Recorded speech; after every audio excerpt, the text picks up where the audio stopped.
ನೀನ್ ಬೇಡ ನೀನ್ ಎಲ್ಲ ತಿಳ್ಕೊಂಡಿದ್ದೀರು.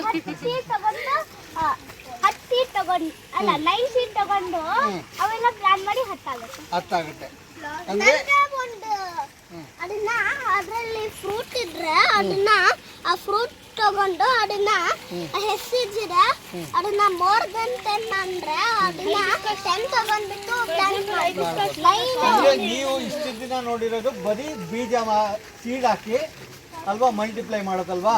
ಬೇರೆ ಬೇರೆ ಮೆಥಡ್ ಗೊತ್ತಿದ್ಯಾ? ಪಾಲಿನೇಷನ್ ಆದ್ಮೇಲೆ ನೀನು ಹಿಂಗೆ ಪಾಲಿನೇಷನ್ ಏನೋ ಇದು ನಥಿಂಗ್ ಬಟ್ ಸೀಡ್ ಇಂದ ನೀನು ಪ್ಲಾಂಟ್ ಗ್ರೋ ಮಾಡ್ತೀಯ ಆಮೇಲೆ ಪಾಲಿನೇಷನ್ ಮಾಡ್ಬೋದು. ಬಟ್ ಅಲ್ವಾ ಮಲ್ಟಿಪ್ಲಿಕೇಶನ್ ಹೆಂಗ್ ಮಾಡ್ತೀರಾ? That is very important. Apart see ಇಲ್ಲಿ ನೀವು ಮಲ್ಟಿಪ್ಲಿಕೇಶನ್ ಮಾಡೋಕ್ಕೆ there are so many methods. ಇದು ಕಾಣ್ ಈಗ ಸಿಂಪಲ್ ಆಗಿ ನೀವು ಟಿಶ್ಯೂ ಕಲ್ಚರ್ ನೋಡಿದಿರಾ, ಕ್ಲೋನಿಂಗ್ ಎಲ್ಲ ಬಗ್ಗೆ ಅದ್ರ ಬಗ್ಗೆ ಗೊತ್ತಿದೆಯಲ್ಲ. Any tissue or cell you can take it and you can multiply. ನಾಳೆ ನಿಮ್ಗೆ ತೋರಿಸ್ತೀನಿ ಟಿಶ್ಯೂ ಕಲ್ಚರ್ ಹೆಂಗೆ ಅಂತ, ಅರ್ಥ ಆಯ್ತಾ? Or else you can take the stem, ಅರ್ಥ ಆಯ್ತಾ? ಸೊ ಸ್ಟೆಮ್ಮಲ್ಲಿ ಮಾಡ್ಬೋದು, ನೀವು ಲೀಫಲ್ಲಿ ಕೂಡ ಮಾಡ್ತಾರೆ ಅಲ್ವಾ? ಸೊ ನೀವು ಆ ರೀತಿನೂ ಮಲ್ಟಿಪ್ಲೈ ಮಾಡ್ಬೋದು. ಏನು ವ್ಯತ್ಯಾಸ ಈಗ ಸೀಡಲ್ಲಿ ಮಾಡೋದಕ್ಕೂ ಸ್ಟೆಮ್ಮಲ್ಲಿ ಮಾಡೋದಕ್ಕೂ ಏನು ವಾಟ್ ಈಸ್ ದ ಡಿಫ್ರೆನ್ಸ್? ಯಾವುದರಲ್ಲಿ? ಸ್ಟೆಮ್ಮಲ್ಲಿ ಫಾಸ್ಟ್ ಗ್ರೋತ್. ಅದೇನೋ ರೀಸನು? ನೋ. ಈಗ ನೀವು ಸೀಡಲ್ಲಿ ಮಾಡಿದಾಗ ಏನಾಗುತ್ತೆ ಅಂದರೆ ಆಯಿತಾ, ಈಗ ನೀವು ಸೀಡ್ ಹಾಕಿರ್ತೀರ, ಸೊ ಎಲ್ಲ ಸೀಡ್ಸು ಒಂದೇ ಥರ ಇರುತ್ತಾ? ಇಲ್ಲ. ನೀವು ಗ್ರೋ ಆದಮೇಲೆ ಏನಾಗುತ್ತೆ? ಸೊ ಸ್ವಲ್ಪ ಮಾಡಿಫಿಕೇಶನ್ಸ್ ಆಗುತ್ತೆ ಬಿಕಾಸ್ ಆಫ್ ಎನ್ವಿರಾನ್ಮೆಂಟ್, ಅಂದರೆ ಅದನ್ನ ಮ್ಯೂಟೇಷನ್ಸ್ ಇರ್ತೀವಿ ಆಯಿತಾ? ಸೊ ಅದೇನಾಗುತ್ತೆ, ನೀವು ಒರಿಜಿನಲ್ ಕ್ಯಾರೆಕ್ಟರ್ ಅದರಲ್ಲಿ ಇರಲ್ಲ, ಅರ್ಥ ಆಯ್ತಾ? ಒರಿಜಿನಲ್ ಕ್ಯಾರೆಕ್ಟರ್ಸು ಅದರಲ್ಲಿ ಇರಲ್ಲ ಬಿಕಾಸ್ ಆಫ್ ಮ್ಯೂಟೇಷನ್ಸ್, ಅರ್ಥ ಆಯ್ತಾ? The character May R may not change. Sometimes it will change, sometimes it will not change. Is it not? But ನೀವು ಗಿಡ ಎಲ್ಲ ಹಾಕಾದ್ಮೇಲೆ ಅದು ಚೇಂಜ್ ಆದರೆ ಏನು ಮಾಡ್ತೀರಾ? ವೇಸ್ಟು ಅಲ್ವಾ? ಈಗ ನಾನೇನೋ ಒಳ್ಳೆ ಹುಡುಗ ಅಂದ್ಕೊಂಡಿರ್ತೀನಪ್ಪ, ಒಳ್ಳೆ ಹುಡುಗ ಅಂದ್ಕೊಂಡು ಸ್ಕೂಲ್ಗೆ ಸೇರಿಸ್ಕೊಂಡ್ಬಿಡ್ತಾರೆ. ನೀವು ಸ್ಕೂಲ್ಗೆ ಸೇರ್ಕೊಂಡ್ಮೇಲೆ ಕೆಟ್ಟೋನಾದ್ರೆ ಏನು ಮಾಡೋದು? ಏನು ಮಾಡೋದು? ಟಿ ಸಿ ಕೊಟ್ಟು ಕಳಿಸ್ಬಿಡುತ್ತಾ? ಇನ್ನು ತಿದ್ದಕ್ಕಾಗುತ್ತೆ ಅವಾಗ? ದೊಡ್ಡವ್ರಾಗಿರ್ತೀರ ಅಷ್ಟೊತ್ತಿಗೆ ಅಲ್ವಾ?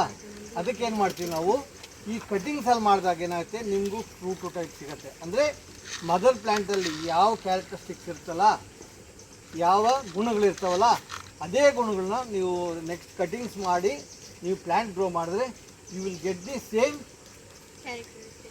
ಕ್ಯಾರೆಕ್ಟರಿಸ್ಟಿಕ್ಸ್. ಸೊ ಅದಕ್ಕೋಸ್ಕರ ಏನು ಮಾಡ್ತೀವಿ, ಕಟಿಂಗ್ಸಲ್ಲಿ ನಾವು ಮಾಡ್ತೀವಿ, ಅರ್ಥ ಆಯ್ತಾ? ಸೊ ಅದಕ್ಕೆ ಯಾವ್ಯಾವ ಮಾಡ್ಬೋದು?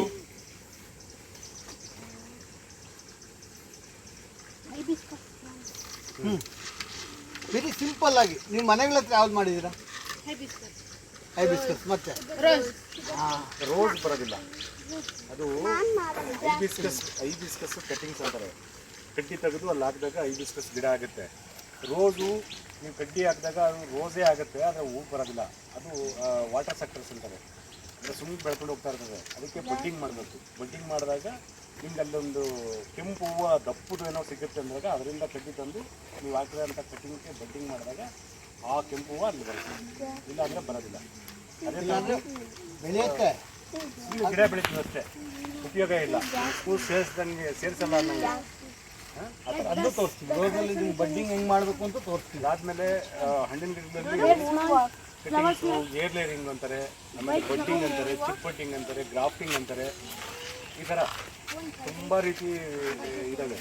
ಈಗ ನಾವು ಒಂದು ಮಾರ್ಕೆಟಲ್ಲಿ ಏನೋ ಒಂದು ಹಲಸಿನ ಹಣ್ಣು ಅಂಗಡಿಯಲ್ಲಿ ಹೋಗ್ಬಿಟ್ಟು ಒಳ್ಳೆ ಹಲಸು ತಿಂದ್ಬಿಡ್ತೀವಿ, ತುಂಬ ನಮ್ಗೆ ಇಷ್ಟ ಆಗುತ್ತೆ ಹಲಸು. ಇದು ನಮ್ಮ ಗಿಡ ಬೆಳೆಸ್ಬೇಕಪ್ಪ ಅಂತ ಅನ್ಕೊಂತೀವಿ. ಆ ಬೀಜ ತೊಗೊಂಡೋಗಿ ಹಾಕಿದಾಗ ಅದೇ ಗಿಡ ಬರೋದಿಲ್ಲ. ನೀವೇನು ಮಾಡಬೇಕು, ಆ ಬೀಜನ ಬೆಳೆಸಿ ಆ ಮರದ್ದು ಯಾವ ನೀವು ತಿಂದಿರ್ತಿರಲ್ಲ ಮರ, ಸ್ವಂತ ಮರ, ಹಣ್ಣಿನ ಮರದ್ದು, ಆ ಮರದ್ದು ಕಡ್ಡಿ ತಂದು ಅದಕ್ಕೆ ಗ್ರಾಫ್ಟ್ ಮಾಡಿದಾಗ ಅದೇ ಬರುತ್ತೆ. ಬೀಜ ಹಾಕಿದ್ದೀನಿ, ಅದೇ ಬೀಜ ಹಾಕಿದ್ದೀನಿ ಅಂದರೆ ಬರೋದಿಲ್ಲ. ಈಗ ನಾನು ಅದನ್ನು ಯಾವ ರೀತಿ ಮಾಡಬೇಕು ಅಂತ ತೋರಿಸ್ತೀನಿ. ಇದನ್ನು ಯಾವುದು ಗಿಡ? ಇದು ರೂಟ್ ಸ್ಟಾಕ್ ಅಂತಾರೆ. ಇದು ಉಪಯೋಗ ಇಲ್ಲ. ಇದು ಏನಪ್ಪ ಅಂದರೆ ಇದು ಫುಡ್ಡು ನ್ಯೂಟ್ರಿಷನ್ ಸಪ್ಲೈ ಮಾಡೋಕ್ಕಷ್ಟೇ. ಇದು ಹಣ್ಣು ಕೊಡೋದಿಲ್ಲ. ಯಾಕೆ ಹಣ್ಣು ಕೊಡೋದಿಲ್ಲ ಅಂದರೆ ಯಾವುದೋ ಇದು ಗೊತ್ತಿಲ್ಲ, ನಾವು ತಿಂದು ಹಿಂಗೆ ಹಾಕಿರ್ತೀವಿ ಬೀಜ, ಹಂಗಾಗಿ ನಮ್ಗೆ ಇದು ಇಂಥದ್ದೇ ಹಣ್ಣು ಕೊಡುತ್ತೆ ಅಂತ ನಮ್ಗೆ ಗೊತ್ತಿಲ್ಲ. ಸೊ ಇಂಥದ್ದೇ ಹಣ್ಣು ಕೊಡಬೇಕು ಅಂತ ಗೊತ್ತಿದ್ದಾಗ ನಾವು ಗ್ರಾಫ್ಟಿಂಗ್ ಮಾಡಬೇಕು.